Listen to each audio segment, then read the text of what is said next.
হে নবী, এই পৃথিবীর মানুষগুলো কি মনে করে যারা ঈমান এনেছে আর যারা পাপাচার পাপিষ্ঠ এরা সমান? না, এরা কখনো সমান না। পৃথিবীতে যারা ঈমানদার আর যারা ঈমান আনে নাই এরা আল্লাহর কাছে কখনো সমান না। এই জন্য আমরা যারা এই দেশে ঈমান আছে, ঈমানের দাবি আমরা যারা মানতে পারি, বিশ্বাস করে নিতে পারেন যে মানুষগুলো এখনো ঈমান আনে নাই, অথচ ঈমান আনার পরেও অনেকে ঈমানের দাবি পূরণ করে না, তারা আর আমরা জীবনেও সমান। বলেন বলেন। লা ইয়াস্তাউই আসহাবুন নারি ওয়া আসহাবুল জান্নাহ, আসহাবুল জান্নাতি হুমুল ফাইজুন। কখনোই সমান না। যারা জাহান্নামে যাবে আর যারা জান্নাতে যাবে এরা কখনো সমান না। যারা জান্নাত পাবে এই মানুষগুলোর জীবন সফল। ও চাঁদপুরবাসী, হেদায়েতের নিয়ত কথাগুলো শোনেন। এ পৃথিবীর ময়দানে সফল আমার আল্লাহর দৃষ্টিতে ওই লোকটা, সফলতা পেয়ে গেছে ওই লোকটা ফামাং যুহজিহা আনিন নার ওয়া উদখিলাল জান্নাতা ফাকাদ ফাজ। সূরা আলে ইমরানের 185 নম্বর আয়াতের মাঝের অংশে আছে, রব্বুল আলামিন বলেন, যেই লোকটাকে আমি আল্লাহ আস্তে আস্তে জাহান্নামের কাজগুলো ছেড়ে দেওয়ার তৌফিক দেই, জান্নাতের কাজগুলো আস্তে আস্তে করার সুযোগ করে দেই, এই লোকটার জীবন সফল। আপনি এখন নিছেন কি ভাবেন তো, জাহান্নামের কাজ কি আপনি ছেড়ে দিতে পারছেন? জান্নাতের কাজের দিকে কি এগিয়ে যেতে পারছেন? এটা প্রথম অর্থ। দ্বিতীয় অর্থ হচ্ছে চূড়ান্ত সফলতা ওই মানুষ পাবে যাকে জাহান্নামের আগুন থেকে মুক্ত করে আমি আল্লাহ জান্নাতি বলে ঘোষণা দিয়ে দেব। আসল হার জিতের খেলা পৃথিবীর ময়দানে হয় না। ইয়াউমা ইয়াজমাউকুম লিয়াউমিল জামঈ যালিকা ইয়াউমুত তাগাবুন। আসল হার জিত হবে কিয়ামতের ওই কঠিন ময়দানে। ওই দিন কেউ একজন আরেকজনের সমান হতে পারবে না। সুতরাং আসল হার জিত যেহেতু সামনে আসতেছে, এইটার জন্য এখন থেকেই প্রস্তুতি নেওয়া আমাদের। যারা ফাসেক ফুজ্জার, যারা গুনাহগার, যারা ইমানদার, যারা মুমিন, আপনি এদের কাজকর্ম, কথাবার্তার, অ্যাক্টিভিটিস, এদের বিশ্বাস কোনোটা এক সমান পাবেন না। পুরাটা দেখবেন এদের সব দুই রাস্তায়। কোনদিন এরা এক রাস্তায় এদেরকে আপনি পাবেন না। যারা ইমানদার এই মানুষগুলো কোনদিন অনর্থক কথা এবং কাজ করে সময় নষ্ট করবে না। ভালো করে বুঝবেন, এদিকে তাকান।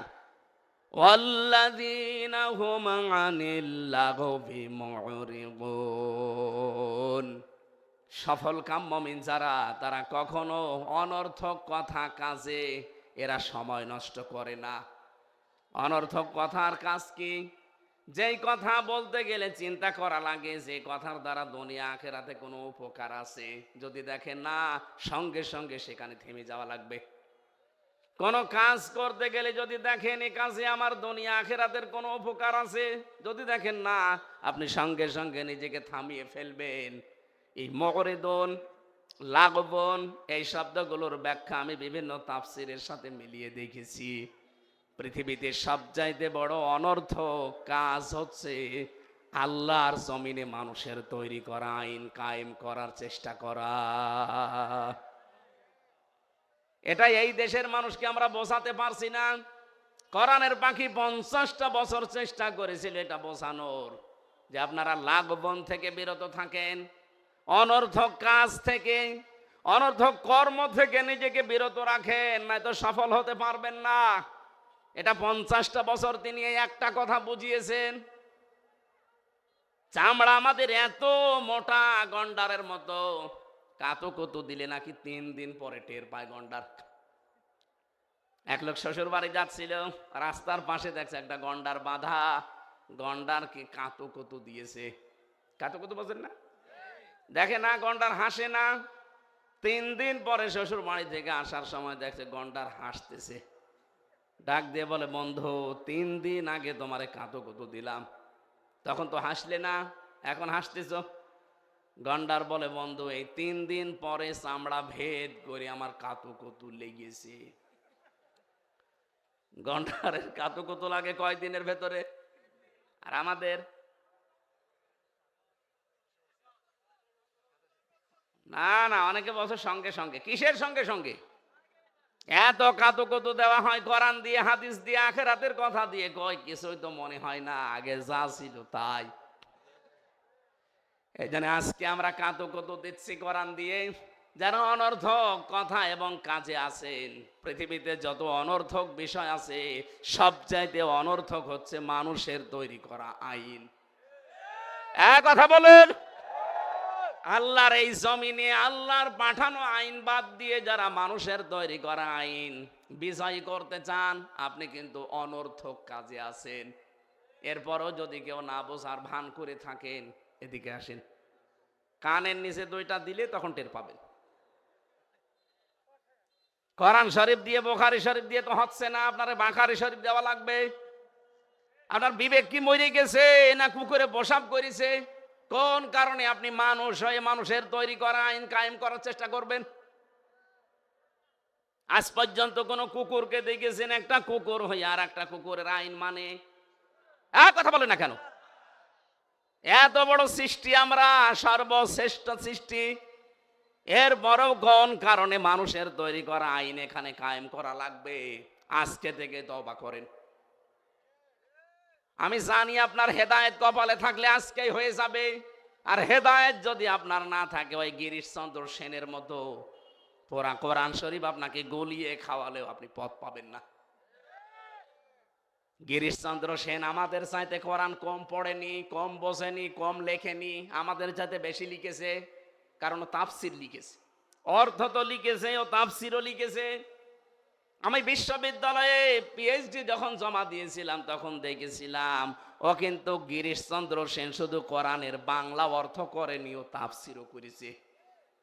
এখানে যারা আলেম বসে আছে জিজ্ঞাসা করেন তো, প্রতিটি শব্দের, কোরআনে কারিমে যত শব্দ আছে প্রতিটি শব্দের অর্থ বলতে পারবে এরকম আলেম এখানে আছে? না, নেই। কেউ বুকে হাত দিয়ে বলার সাহস নেই, আমিও না, কারণ আমি পড়িয়েছি কিন্তু আমার মনে নেই, আমার এখন দেখা লাগবে। অথচ একটা হিন্দু মানুষ ওরা কোরআন শরীফের তাও একটা শব্দের একা একটা অর্থ না, একাধিক অর্থ ওর জানা ছিল, না তো তাফসীর করলো কি করে? এক একটা শব্দের একাধিক অর্থ আপনার জানতে হবে, এবং শব্দের ভাঙা, কি করে শব্দ ভাঙা লাগে, পরিবর্তন করা লাগে, এইটা আপনাকে আগে জানা লাগবে। ওই যে আমি শব্দ বললাম না, সামিয়া, সামিয়া দিলে এমনি অর্থ হবে শোনো, আর ফাস্তামিউ দিলে গুরুত্ব সহকারে, মনোযোগ সহকারে। মানিত্তাবাআল হুদা বিগাইরিল কোরআন আদাল্লাহুল্লাহ, তিরমিজি শরীফের হাদিস।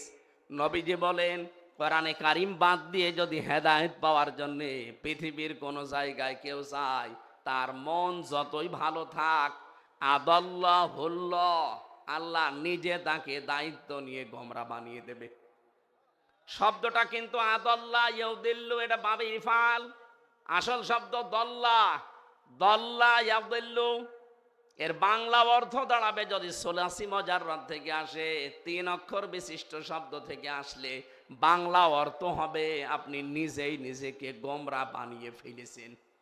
কিন্তু আদাল্লাহ বাবে ইফাল থেকে আসার কারণে অক্ষর বেড়ে গেছে, এজন্য বাংলা অর্থ দাঁড়াবে আপনি হয়তো গিয়েছিলেন, আপনার নিয়ত ভালো ছিল, কিন্তু কোরআন সেখানে চলে না, কোরআনের কর্মসূচি নেই। এই জন্য আল্লাহ নিজে দায়িত্ব নিয়ে আপনাকে আরো গোমরা বানিয়ে দেবে। এখানে একটা শিক্ষা আছে, বলেন তো, হেদায়েত দেওয়ার একচ্ছত্র মালিকানা কার? নাকি আমাকে হালকা পাতলা আল্লাহ দিয়েছে?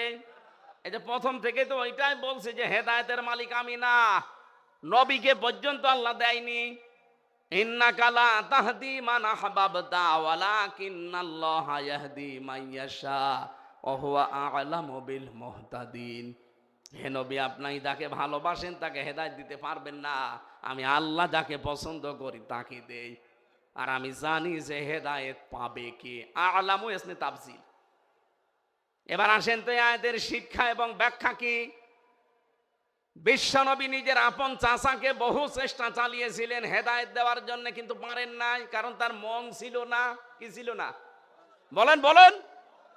এই গিরিশচন্দ্র সেন, এই বেটা কোরআন শরীফ পড়েছে, বুঝেছে, লিখেছে, কিন্তু ওর মন নেই।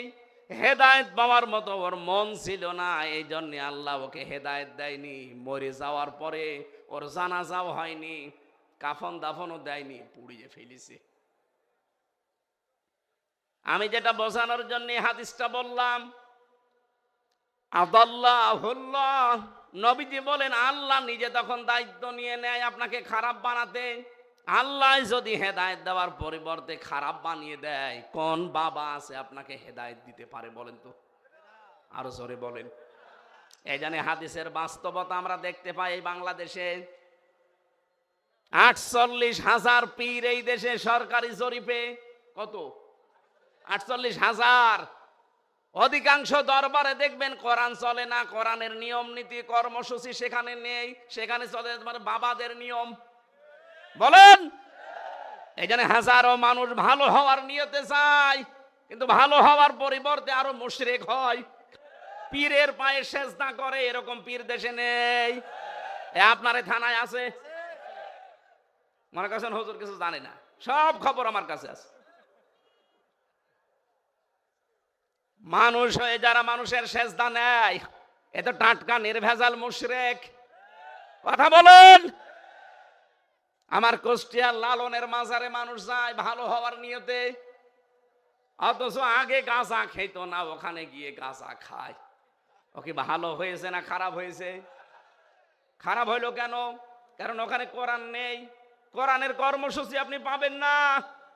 ওখানে শুধু প্রকাশ্যে সেজদা হয় লালনের মাজারে।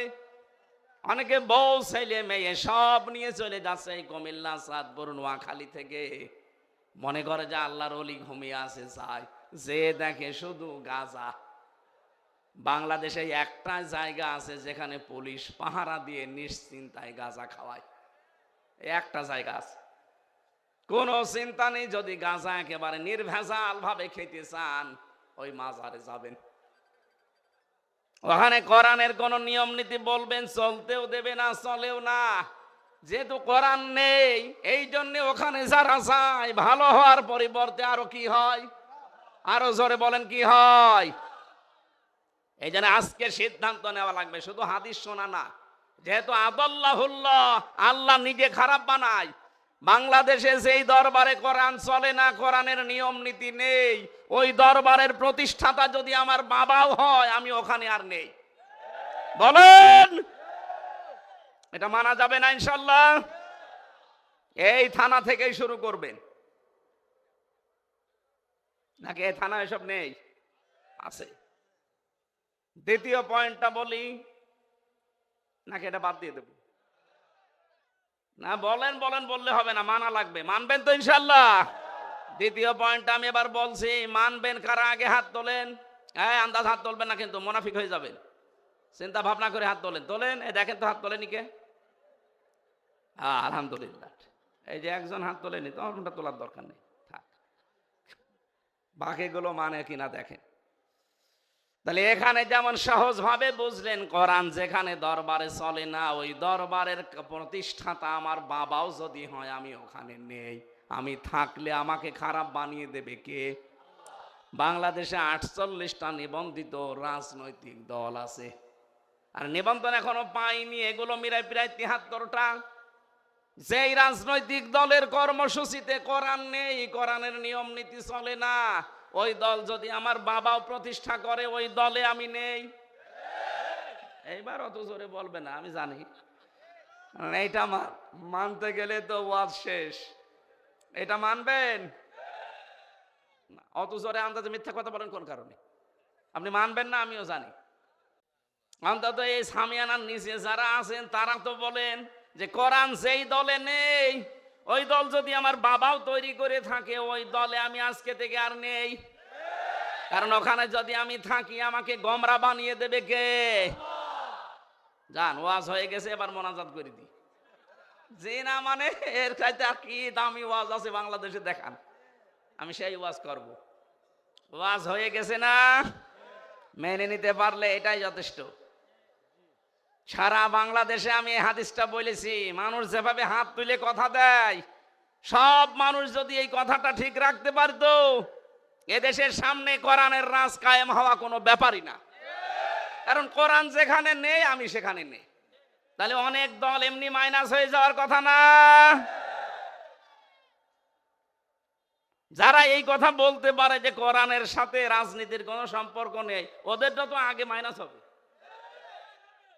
অথচ আমার এই ছোট্ট মাথায় কোরআনে কারিমে রাজনৈতিক কথা আমি পেয়েছি 903 জায়গায়, এই না 918 জায়গায়। 918 জায়গায় ডাইরেক্ট ইনডাইরেক্ট মিলিয়ে আছে রাজনীতি করা লাগবে কোরআন দিয়ে।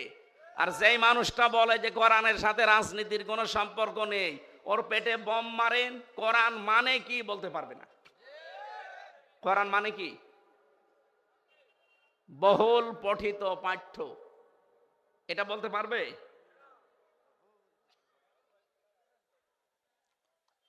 আমার ভাইরা, আমি যে আয়াত পড়েছিলাম লাঘবন শব্দের ব্যাখ্যা দেওয়ার জন্য, এই পৃথিবীতে যে মানুষগুলো মানুষের তৈরি করা আইন কানুন কায়েমের জন্য চেষ্টা চালান, আপনি কিন্তু অনর্থক কাজে আছেন।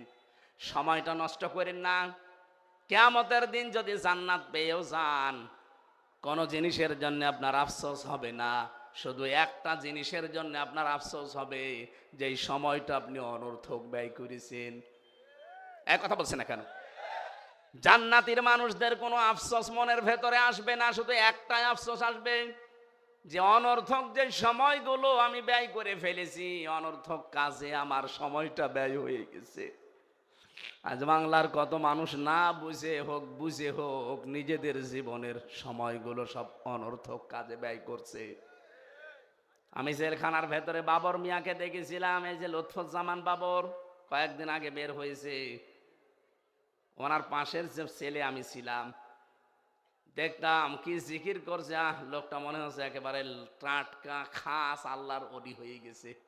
17 বছর জেল খাটলো।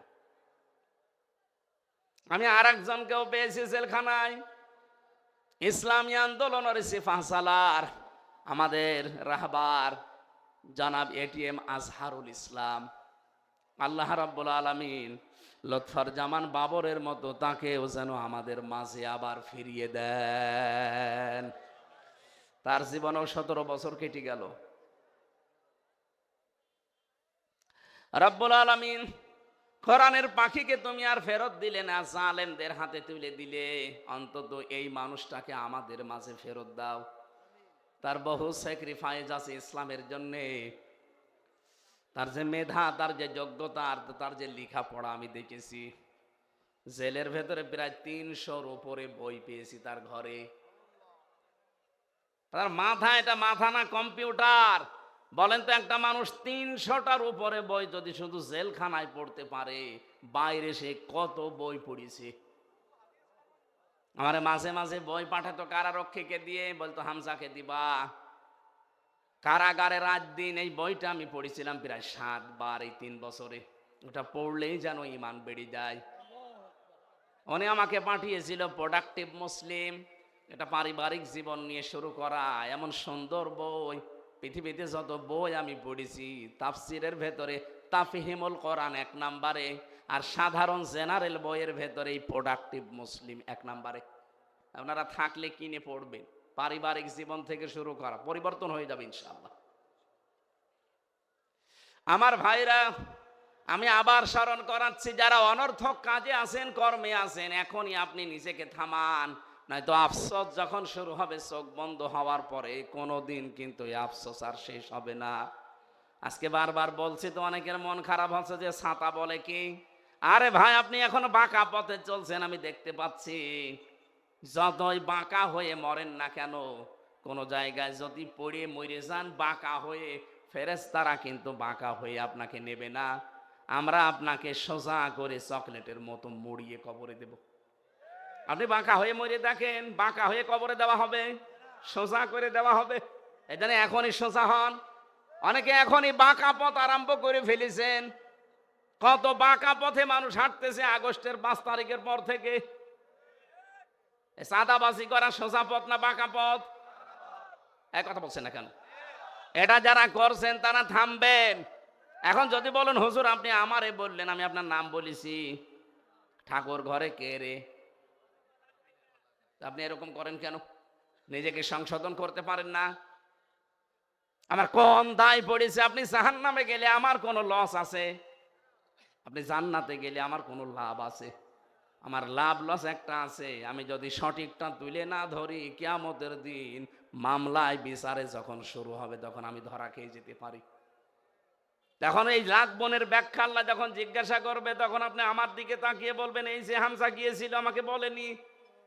পৃথিবীতে যত লাখ বোন আছে, অনর্থক কাজ আছে, আমি তো বললাম এক নম্বরে এইটা মানুষের তৈরি করা আইন, এটা লাখ বোনের ব্যাখ্যায় পেয়েছি।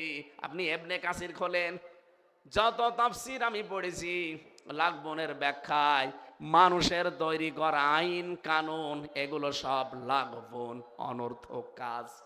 এটার জন্য আপনি সময় ব্যয় করেন, এটার জন্য আপনি শ্রম দেন, এটার জন্য আপনি দল করেন, এইটার জন্য আপনি আন্দোলন করেন, ওর বিপরীত যেটা সেইটার জন্য আমরা করি। আর আপনি আমাদেরকে ধর্ম ব্যবসায়ী বলেন? এক কথা বলেন না কেন? সূরা নেসা ৭৬ নাম্বার আয়াত খুলবেন, ৫ নাম্বার পারা ৯ নাম্বার পৃষ্ঠা, প্রথম নাম্বার লাইনে আছে আল্লাযীনা আমানু ইউকাতিলুনা ফি সাবিলিল্লাহ ওয়াল্লাযীনা কাফারু ইউকাতিলুনা ফি সাবিলিত তাগুত ফাকাতিলু আউলিয়া শাইতান ইন্না কায়দা শাইতানি কানা দাঈফা। বলেন আল্লাহু আকবার। এই দুনিয়ায় যারা ইমানের দাবি করবে তারা লড়াই সংগ্রাম করবে, তারা যুদ্ধ জিহাদ করবে, কিন্তু রাস্তাটা হবে আল্লাহর। আর যারা কাফের ওরাও লড়াই সংগ্রাম করবে, ওরাও যুদ্ধ জিহাদ করবে, কিন্তু রাস্তা হবে তাগুতের, শয়তানের। আল্লাহ এতটুকু শেষ করে দেননি, ফাকাতিলু, তোমরা সংগ্রাম চালিয়ে যাও, লড়াই চালিয়ে যাও। ফাকাতিলু একজন না, বহু বচন এটা, ফাকাতিলু আউলিয়া শয়তান, যারা শয়তানের অনুচর আছে, শয়তানের যারা অনুসারী আছে তাদের বিরুদ্ধে। এ কথা কার? আপনি শয়তানের রাস্তায় আছেন আর আমি আল্লাহর রাস্তায়। কারোর ভেতরে যদি এইটা থাকে যে ক্ষমতায় বসে শান্তি পাবো, শান্তি করব না, তার পেছনে থাকা জায়েজ নেই। আপনার উদ্দেশ্য থাকা লাগবে আল্লাহর এই আইনটা কি করে এখানে দাঁড় করানো যায়, কায়েম করা যায়। কারণ এইটাই নবীদের উদ্দেশ্য ছিল। ওয়াল্লাযী আরসালা রাসূলাহু বিল হুদা ওয়া দীনিল হক লিইয়ুযহিরাহু। এখানে যারা তাফসীর বোঝে জিজ্ঞাসা করবেন এজহার মানে, এজহার মানে কি?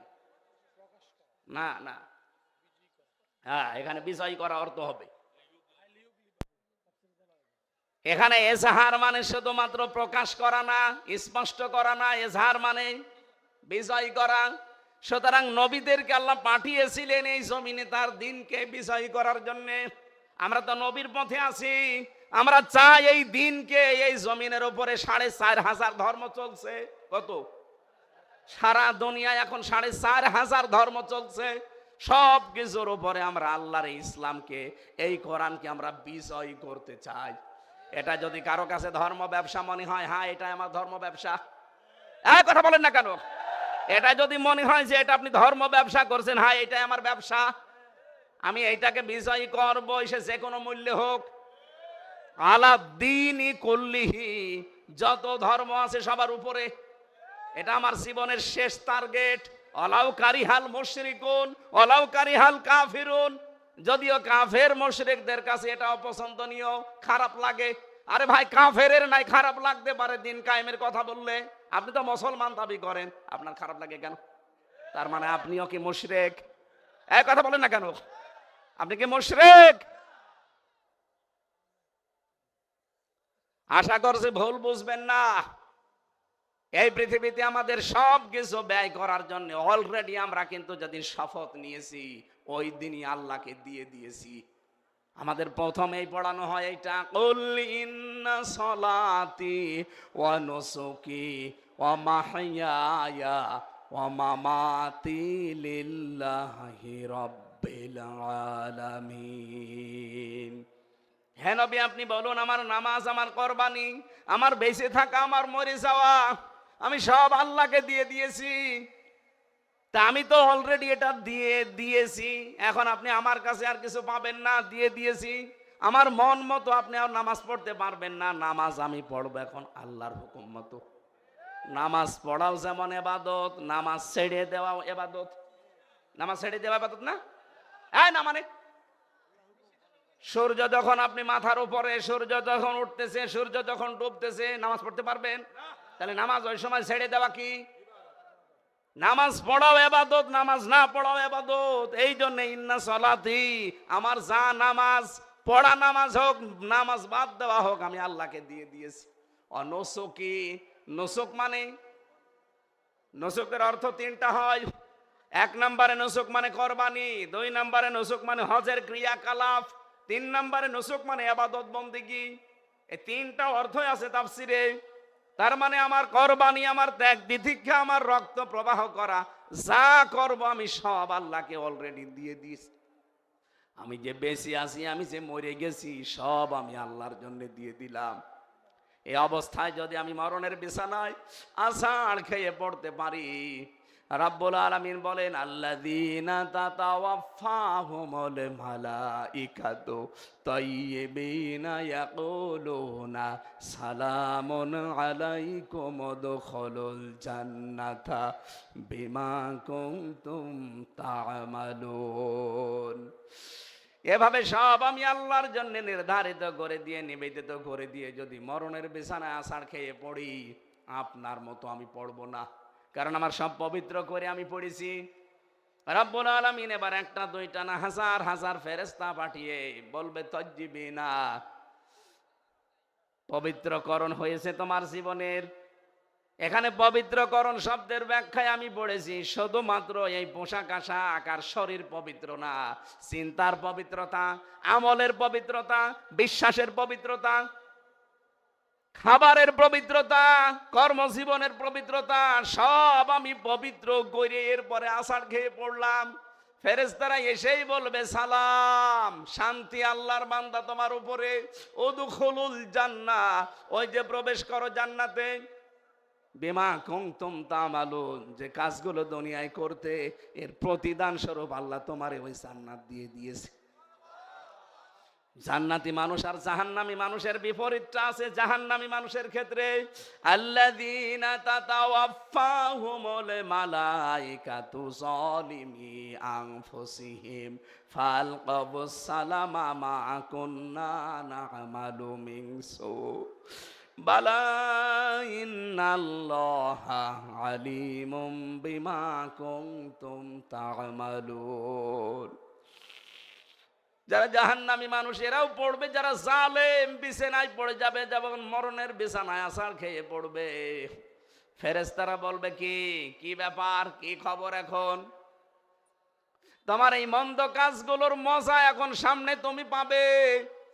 অজাদপুরবাসী, সামনে এই দুইটা রাস্তায় খোলা আছে, কার জন্য কোনটা আছে নিজেই আপনি টের পাচ্ছেন। ফাদখুলু, ফেরেশতারা বলবে, ওই প্রবেশ কর। আবওয়াবা জাহান্নাম, জাহান্নামের একটা দরজা তোর জন্য খোলা না, বাবের বহু বচন আবওয়াব, সব দরজা আল্লাহ খুলে দিয়েছে, প্রবেশ কর। ফাদখুলু আবওয়াবা জাহান্নামা, কয়দিন থাকবি? খালিদিনা ফিহা, চিরদিন থাকবি এখানে। কুল্লামা আরাদু আই ইয়াখরুজু মিনহা উইদু ফিহা, বারবার ওরা বের হওয়ার জন্য চেষ্টা করবে, কিন্তু আবার তাদেরকে আল্লাহ ফিরিয়ে দেবে। ওয়াকিলা লাহুম যুকু আযাবান নারিল্লাযী কুনতুম বিহি তুকাদ্দিবুন, বলবে প্রবেশ কর ওখানে, আরেকটু মজা চাক। দুনিয়ায় জাহান্নামের কথা বলতে গেলে ঠাট্টা বিদ্রুপ করে উড়িয়ে দিতিস, এখন দেখ কেমন লাগে। মিথ্যা মনে হতো তোদের কাছে যে এরকম কিছু মনে হয় নেই, আজকে তোরে আমি দেখাবো, দেখ কেমন লাগে। এই দেখ কেমন লাগে, এই শব্দটা আমার আদালত চত্বরের দিকে বারবার নিয়ে যায়। যখন আদালতে মাজার ভেতরে দড়ি দিয়ে, ডান্ডা বেড়ি পরিয়ে, পেছনে হ্যান্ডকাপ দিয়ে পুলিশে টানতে টানতে আমারে নিয়ে যেত, আদালত চত্বরে অনেক নাফরমানকে আমি দেখেছি এখন যারা জেলে আছে। আমি সালমান এফ রহমানকে দেখেছি কয়েকবার, দরবেশকে। ও টিপ্পনি কাটতো, দেখ কেমন লাগে। এখন আমরা বলি যে দেখ কেমন লাগে। এক কথা বলেন না কেন? আপনাদের জেলার একজন বলতো ফিটনেস বিহীন, এক কথা বলছে না কেন? লাইসেন্স বিহীন। এখন আপনি দেখেন কেমন লাগে। আপনার তো ফিটনেসও নেই, লাইসেন্সও নেই, চেহারা কি হয়ে গেছে দেখেছেন? তাও তো এখনো ডিম দেয়নি। আমার রিমান্ডে 10 দিন, 10 দিনই আমাকে এই যে আঙ্গুল তুলে ফেলার, এই যে এইগুলো তুলে ফেলেন আর নখ, এই মেশিন নিয়ে এসে দেখাতো আর ডিম নিয়ে আসতো। যে এই কয়দিন রিমান্ডে 10 দিন মাটির নিচে আমার নিয়ে গেছে। প্রতিদিন আমার এই যে এই নখ তোলার ওইগুলো নিয়ে এসে বলতো এই যেগুলো নিয়ে নখ তুলি আমরা। শফিকুল ইসলাম মাসুদের নখ আমরা তুলেছি। দেলাওয়ারকে আমরা একেবারে ফুটবলের মতো পিটিয়েছি। যে অফিসার তাদের দায়িত্বে ছিল, আমারও দায়িত্ব, শয়তানগুলো ছিল, আমারে বলতো দেলাওয়ারকে আমরা তার গরম করে লজ্জাস্থানে ঢুকিয়েছি। ওর পুরুষত্ব নষ্ট হয়ে গেছে। চিকিৎসার পরে আল্লাহ এখন আবার ফেরত দিয়েছে। আমার আজকের তেলাওয়াত কিন্তু 2 নাম্বার আয়াতে কিন্তু এই কথাগুলো আসবে। আল্লাহ রাব্বুল আলামিন বলেন, আম্মাল্লাযীনা আমানু ওয়া আমিলুস সলিহাত, যে মানুষগুলো ঈমান আনে আর ঈমানের দাবি অনুযায়ী যারা আমলে সালেহ করে, ভালো ভালো কাজের আঞ্জাম দেয়, ফালাহুম জান্নাতুল মাওয়া, এদের জন্য আমি আল্লাহ জান্নাতুল মাওয়া রেখে দিলাম। নুজুলাম বিমা কানু ইয়ামালুন, তাদের কাজকর্মের কারণে এটা তাদের মেহমানদারি। বলেন সুবহানাল্লাহ। আমরা এবার শব্দের দিকে যাই। আল্লাহ বলেন আম্মাল্লাযীনা আমানু, প্রথম যারা ঈমান আনে, কি করে? অজাতপুরবাসী মন থেকে বলবেন, ঈমান আমরা এনেছি না ঈমান পেয়েছি? পেয়েছি। বাপ দাদা মুসলমান ছিল, আমরা মুসলমান। কথা বলেন না কেন? আমরা কি সাহাবীদের মতো ঈমান এনেছি? না। আল্লাহ কিন্তু পুরা কোরআনে কোন জায়গায় বলেননি যারা ঈমান পেয়েছো, না। প্রত্যেক জায়গায় বলেছে ইন্নাল্লাযীনা আমানু, নিশ্চয় যারা ঈমান এনেছে। ঈমান আনা আর ঈমান পাওয়া এক জিনিস না। আমরা যেহেতু পেয়েছি এই জন্য মূল্য নেই। যদি আনা লাগতো বেলালের মতো, তাহলে আহাত আহাত করতেন, তারপরও ঈমান ছাড়তেন না। কথা বলেন ঠিক কিনা? এবার আমার প্রশ্ন, ঈমান আনতে হলে কিন্তু একটা কাজ করা লাগে, তার নাম তাগুত ছেড়ে দেওয়া। তাগুত ছেড়ে না দিয়ে ঈমানের দাবি করলে ওর কোনো মূল্য নেই। এটাকে আমি বানালাম। সূরা বাকারার 256 নাম্বার আয়াতের মাঝের অংশে আছে, ফামাইয়াকফুর বিত্তাগুতি ওয়া ইউমিন বিল্লাহ ফাকাদ ইসতামসাকা বিল উরওয়াতিল ওয়াসকা লা ইনফিসামা লাহা ওয়াল্লাহু সামিউন আলিম। রাব্বুল আলামিন বলেন, কেউ যদি ঈমান আনতে চায় তার প্রথম কাজ হবে সে যেন তাগুত ছেড়ে দেয়। তাহলে সে একটা মজবুত রশি ধারণ করবে যা কখনো ছিঁড়ে যাবে না। এই বাংলাদেশের দিকে তাকান, যারা ঈমান এনেছে কিন্তু তাগুত ছেড়ে দেয়নি, তাদের ঈমানের কোনো মূল্য আজ নেই। বাইতুল মুকাররমের ইমাম তাগুত ছেড়ে না দিয়ে ঈমান এনেছিল, বাতাস পাল্টিয়েছে, সেও পাল্টিয়ে গেছে। কথা বলেন। আর ডক্টর শফিকুল ইসলাম মাসুদ, দেলাওয়ার হোসেন, সাইদিনা দেলাওয়ার হোসেন যেটা শিবিরের সভাপতি ছিল সাবেক, ঠাকুরগাঁও বাড়ি, যেটার ওই লজ্জাস্থানে তার গরম করে ঢুকিয়েছে জালেমরা। এরা ঈমান এনেছে কিন্তু তাগুত ছেড়ে দিয়ে। এজন্য 57 দিন রিমান্ডে ছিল, 57 দিন। তারপরেও তাদেরকে জালেমরা এক চুল টলাতে পারে নাই। আপনি এরপরও প্রমাণ চান? যারা ঈমান আনে তাগুত ছেড়ে দিয়ে তামাম দুনিয়া একদিকে গেলেও আপনি তাকে টলাতে পারবেন না। আপনি দেখেন না দেলাওয়ার হোসেন সাইদি, 13 বছর জেল খেটেছে লোকটা, এক চুলও টলেনি। আমি তো ছিলাম শেষের দিকে, তাকে পেয়েছি আমি একদিন 10 মিনিট মাত্র। এখনো পর্যন্ত যে ইমান তার ছিল, অথচ ধরা পড়ার পরে তাকে অফার দিয়েছিল। আমারে বলতো, হামজা প্রথমে আমারে অফার দিয়েছিল যে আপনি জামাত ইসলাম ছেড়ে দেন, আপনি নিজে একটা রাজনৈতিক দল খোলেন, অথবা নিজেই আপনি পীর হয়ে যান, হাজার হাজার মুরিদ আপনার হবে, কিচ্ছু চিন্তা নেই আপনার, এই জেলেও আর যাওয়া লাগবে না। ওই সময় যদি এটা করতাম, 13 বছর আমার জেল খাটা লাগতো না। উনি যেহেতু ইমান এনেছিলেন কিন্তু তগুত ছেড়ে দিয়ে, এই জন্য টলাতে পারে নাই। আর যারা ইমান এনেছে কিন্তু তগুত ছেড়ে দিয়ে না, এই মানুষগুলোর ইমান আজ টিকে নেই। এই ফরিদউদ্দিন মাসুদ ওর ইমান টিকে আছে। ওরে আপনি এক জায়গায় নিয়ে 2টা বাড়ি দেবেন, ও আপনাকে বাপ বলতে যে চাচা বলে ফেলবে। জেলখানায় বহু আলেমকে দেখেছি ইমান টিকিয়ে রাখতে পারে নাই, শেষ পর্যন্ত অনেককে তারা রবের জায়গায় বসিয়ে ফেলেছে। আজকে আমি দুপুরবেলা ছিলাম কুমিল্লা সদর দক্ষিণ না কোথায় যেন, মুফতি জসিমউদ্দিন রহমানী হাফিজাহুল্লাহ, উনি আমার আগে কথা বলছিলেন, এক জায়গায় ছিলাম আমরা। ওনার যে ইমান, ওরকম ইমান এই দেশে হাজারো আলেমেরও নেই।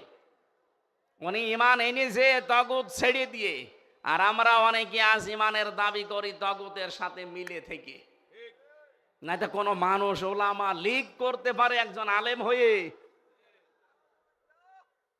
আমাকে যেই দিন ধরে ওই দিন রিমান্ডে এই শেখ ইমরান, এই শয়তান এসপি, এই শয়তান আমারে প্রথম দিন রিমান্ডেই বলেছিল যে আপনাকে যা বলতে বলছি এইগুলো শুধু বলবেন জামাত ইসলামের বিরুদ্ধে, আকিজ গ্রুপের বিরুদ্ধে, আর আপনি দেশের বিরুদ্ধে এই এই কাজ করেন, এগুলো আমরা পয়েন্ট আকারে লিখেছি। 13টা পয়েন্ট লিখেছিল। বলছে এটা শুধু আদালতে যে ম্যাজিস্ট্রেটের কাছে বলবেন, আপনাকে কালকে ছেড়ে দেব। মানে না, শুধু ছেড়ে দেব তা না, আমার অফার দিয়েছিল যে আমার কুষ্টিয়া বিশ্ববিদ্যালয়ে আপনাকে উলামা লীগের সেক্রেটারি বানিয়ে দেব। মানে সব তো ওদের হাতের ভেতরে।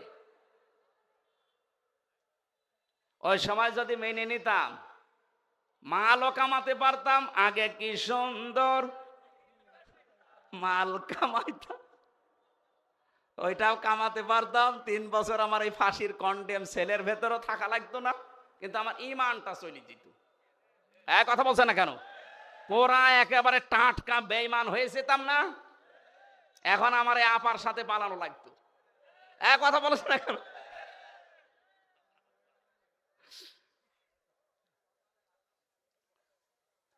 কোথায় গেলেন সেই ফিটনেস, সেই লাইসেন্স? নেই আর, এখন সব শুকিয়ে গেছে। সেদিন আমি আদালতে হাজিরা দিতে গিয়েছিলাম, যে দেখি আপা নামতেছে, কিছুই নেই, মুখ একেবারে মনে হচ্ছে পেঁচার মতো শুকিয়ে গেছে।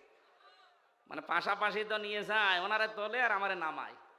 জিজ্ঞাসা করতে গেলাম, আপা কেমন আছেন? আর ফিটনেস নেই, লাইসেন্সও নেই, এখন থাকেন পড়িয়ে। এখন কয়েকজন পাগল হয়ে গেছে দেখছি, এই মানুষগুলো ইমান ইসলামের বিরুদ্ধে, আলেমদের বিরুদ্ধে কথা বলছে।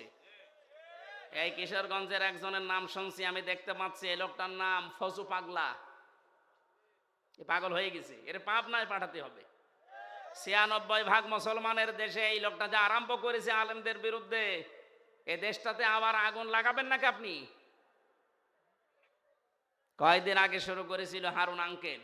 এই হারুন আঙ্কেল মানে ওইটা না, ওই আর একটা আছে চাঁপাইনবাবগঞ্জের, ওইটাও হারুন আঙ্কেল। ওইটা আর ওনার বউ 2 জন মিলে আরম্ভ করেছিল। আমার মনে হয় শয়তান এদেরকে মাঝে মাঝে নাড়া দেয়। এক কথা বলছে না কেন? এরা ইমানের দাবি করতে 15.5 বছর দেখতাম মাঝে মাঝে কোরআনের আয়াত দিয়ে কথা বলতো।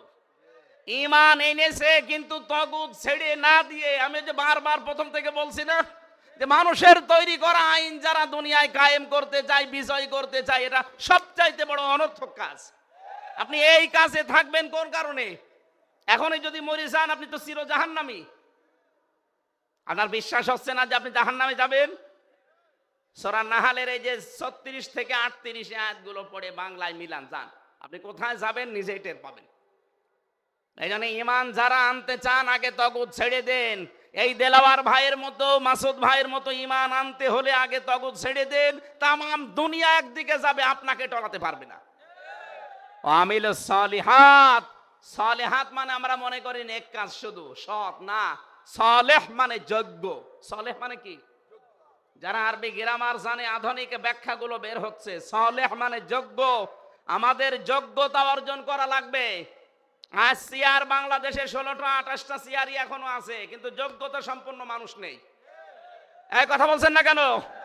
কারণ এতদিন যারা ছিল তারাই আছে, তাদেরকে এখন আমার মনে হয় সংস্কার চলছে, সবগুলোকে ওখান থেকে নামিয়ে যারা বৈষম্যের শিকার ছিল এতদিন তাদেরকে বসাতে হবে। কিন্তু এই মানুষগুলো যোগ্য হওয়া লাগবে। যোগ্যতা সম্পন্ন মানুষ যদি আপনি বসাতে না পারেন, এই পৃথিবী দুর্নীতিমুক্ত করতে পারবেন না। যদি আমরা ঈমান আনতে চাই তগুত ছেড়ে দিয়ে এবং যোগ্যতা অর্জন করি, ফালাহুম, তাদের জন্য আল্লাহ বলেন মাওয়াহুম, ফালাহুম জান্নাতুল মাওয়া, তার জন্য আমি জান্নাতুল মাওয়া রেখে দিলাম। এখন মাওয়া কি? আমরা অনেকে মনে করি জান্নাত, এটা জান্নাতের একটা দরজার নাম। মাওয়া কি বলেন তো? এখানে জান্নাত কয়টা? একটা। জান্নাতের দরজা বা স্তর 8টা না 100টা পেয়েছি আমি। 8টা আমরা প্রসিদ্ধ জানি, তার ভেতরে মাওয়া একটা। তার মানে ঈমান আনার পরে আমলে সালেহ যোগ্যতা অর্জন যদি করতে পারেন, আপনাকে আল্লাহ এমন একটা জান্নাতে প্রবেশ করাবে, নুজুলাম বিমা কানু ইয়ামালুন। আপনার এই কাজ কারবারের কারণে এটা আল্লাহর পক্ষ থেকে মেহমানদারি। এজন্য জান্নাতি মানুষের কাজ আর জাহান্নামী মানুষের কাজ। ও আম্মাল্লাযীনা ফাসাকু ফামাওয়াহুমুন নার, যে মানুষগুলো ফাসেক পাপাচার, তাদের জন্য আল্লাহ আগুন বানিয়ে রেখেছেন। বলেন নাউজুবিল্লাহ। আমরা অনেকে এই দেশে মনে করি যে যা করি করি, কালেমা তো পড়েছি, জান্নাতে একদিন যাবই। আরে ভাই, জান্নাতে আপনি যাবেন, কোনো অসুবিধা নেই, কিন্তু কালেমা তো টিকিয়ে রাখবেন নাকি? কালেমা যদি আপনার টিকে না থাকে, আমি 10টা পয়েন্ট তাফসীর থেকে লিখেছি, একটু দেখেন তো আপনার কালেমা ঠিক আছে কিনা। কোন মানুষ যদি কালেমা টিকিয়ে রাখতে চান, অবশ্যই এই 10টা কাজ আপনার জীবনে থাকলে আপনার কালেমা থাকবে না। মনে করবেন কালেমা কখন নষ্ট হয়ে গেছে। অজু করলে অজু যদি ভেঙে যায়, অজু ভাঙে না কয়টা কারণে? বলেন বলেন। ঈমান এনে রেখেছেন লা ইলাহা ইল্লাল্লাহু মুহাম্মাদুর রাসূলুল্লাহ পড়ে, কিন্তু ঈমানও যে ভেঙে যায় আপনি তো জানেন না। এই 10টা কারণে ঈমান ভেঙে যায়। ভাঙা অজু দিয়ে যেমন নামাজ হয় না, ভাঙা ঈমান দিয়ে জান্নাত পাওয়া। 1 নম্বরে যারা শিরিক করেন, এর দলিল আছে সূরা জুমারের 65 নম্বর আয়াতে। আমি দলিলগুলো লম্বা করতে পারছি না। 2 নম্বরে যারা কুফরি করবে, কুফরি মানে গোপন করে রাখা। আল্লাহর বিধান জানার পরে দুনিয়ার কোনো স্বার্থ পেয়ে যারা গোপন করে রাখেন তারা কাফের। 3 নম্বরে যারা নেফাক, সব ধর্মকে যারা সমান মনে করেন। এই ফজু পাগলা কালকে এই বক্তব্য দিয়েছে, যেটা আমার বাংলাদেশ সব কিছু এই দেশে সমান, ইসলামও যা, ওই সনাতন ধর্মতা। সনাতন ধর্ম বলতে উনি বুঝিয়েছেন হিন্দু ধর্ম না ভাই। সনাতন মানে পুরাতন। সনাতন মানে কি? এই পৃথিবীতে পুরাতন ধর্ম কোনটা? এই জন্য সনাতন ধর্ম কিন্তু ইসলাম ধর্ম, হিন্দু ধর্ম না। ওটা তো নতুন ধর্ম। সনাতন মানে কি? এই পৃথিবীতে 4,500 ধর্ম আছে, যারা সব ধর্মকে সমান মনে করেন। আল্লাহ বলেন না, আমার কাছে একটা ধর্ম, তার নাম কি? ইন্নাদ-দীনা ইনদাল্লাহিল ইসলাম। যারা সব ধর্মকে সমান মনে করেন, আপনার ঈমান চলে গেছে। বলে ধর্ম যার যার উৎসব, আপনার ঈমান আছে আর? এরপরে নবী ছাড়া অন্য কারো আদর্শ যদি কেউ ভালো মনে করে, এদেশে করে না। 5 নম্বরে আল্লাহর বিধানকে যাদের ভালো লাগে না। 6 নম্বরে দ্বীনের বিধানকে নিয়ে যারা কটূক্তি করে, সবগুলো এই দেশে হচ্ছে। 7 নম্বরে যারা জাদুকর, এই এলাকায় সব নেই। এই তাবিজ তোবাজ করে, জাদু করে মানুষের জীবন নষ্ট করে দেয়। নবীকে পর্যন্ত জাদু করেছিল। এরপরে যারা অমুসলিমদের বিরুদ্ধে না, মুসলমানদের বিরুদ্ধে অমুসলিমদের সাথে হয়ে যারা ষড়যন্ত্র করে, এখন এদেশে এটা প্রকট আকার ধারণ করেছে। এদেশের মুসলমানদের বিরুদ্ধে ভারতের এই দাদা বাবুদের সাথে মিলে অনেকে কিন্তু ষড়যন্ত্র চালিয়ে যাচ্ছে। 4টা করেছে এই পর্যন্ত, এই 5 অক্টোবর থেকে আজ পর্যন্ত 4টা করেছে, একটাও সফল হয়নি। আনসার লিগ দিয়ে কথা বলছে না কেন? সচিবালয়ে আগুন লাগিয়ে কে? এরপরে হিন্দুদেরকে দিয়ে একটাও সফল হয়নি, আর হবেও না। যারা মুসলিমদের বিরুদ্ধে অমুসলিমদের সাথে মিলে ষড়যন্ত্র করছেন, আপনার ঈমান ভেঙে গেছে, আপনি যতই হাস করেন। এরপরে বেশি কাউকে ইসলামের ঊর্ধ্বে মনে করা, এই দেশে আমার মনে হয় অনেককে ইসলামের ঊর্ধ্বে মনে করা হয়তো, এখনো করা হচ্ছে। ইসলামের ঊর্ধ্বে কেউ আছে? 10 নম্বরে যারা ইসলামের কোন বিধানকে যারা ঘৃণা করেন, এটা সূরা সেজদার 22 নম্বর আয়াতে আছে। আমি ব্যাখ্যাগুলো আর লম্বা করতে পারছি না, কারণ আমি এমনিতে অসুস্থ। আমরা যে কথাগুলো বললাম, আমার ঈমান যেন ভেঙে না যায়। ভেঙে গেলে আপনি যতই লা ইলাহা ইল্লাল্লাহ বলেন, আপনাকে জাহান্নামে আল্লাহ পাঠাবে। বের হতে চাইবেন, আল্লাহ বের হতে দেবে না। এই আয়াতগুলো আমাদের বাস্তব জীবনে আল্লাহ যেন সেট করার তৌফিক দেন। কাফের এবং ইমানদার দুইটা পথ আলাদা। আমরা ইমানদারের পক্ষে আছি, কাফেরদের বিপক্ষে আছি। আল্লাহুম্মা আমিন। লা ইলাহা ইল্লা আনতা সুবহানাকা ইন্নী কুনতু মিনাজ জালিমিন। রব্বুল আলামিন।